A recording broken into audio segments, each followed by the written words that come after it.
Magandang umaga, kumusta po? Narito po ulit ang update natin para sa lagay ng ating panahon ngayong umaga po ng January 24, 2024 na kung saan sa ngayon ay patuloy pa rin na malakas po ang bugso ng hanging amihan dito po sa malaking bahagi ng Luzon habang ang shear line ay patuloy po na nakakaapekto dyan sa may Bicol region at easterlies pa rin ang umiiral dyan po sa may Visayas at Mindanao. At sa ating forecast, mula po sa kumpol ng kaulapan na nandito ay posible na may LPA na mabubuo at posible yan na lalapit o kaya ay papasok sa ating area of responsibility at babantayan po natin ang development nito kung matutuloy po o hindi at ito nga ang pinapakita ng forecast model na atin pong ginagamit hanggang po sa susunod na 2 linggo. At sa lagay ng ating panahon,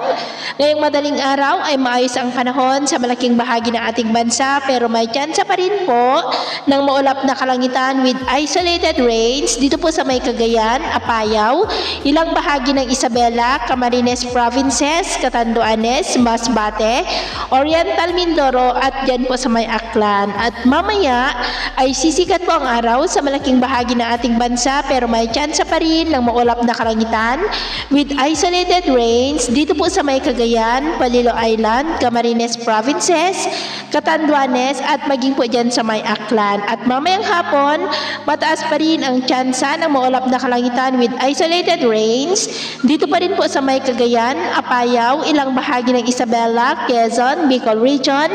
Mindoro Provinces, Aklan, Northern Samar, Caraga at Davao Region. Kaya mag-ingat po tayo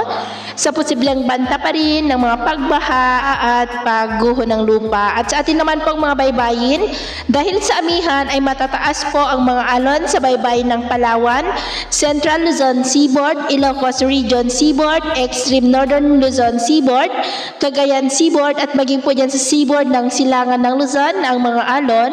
ay posible po na aabot hanggang sa 2.5 to 4 meters height. Kaya iwasan muna natin ang papalaot dyan sa mga may kulay pula para mas makaiwas sa mga sakunang pangkaragatan. So, ito po ang latest update natin sa araw na ito. At ako pumuli si James na nagsasabing sa kahit anong pagsubok po na darating sa ating buhay, huwag na huwag po tayong mawawalan ng pag-asa. Thank you and God bless!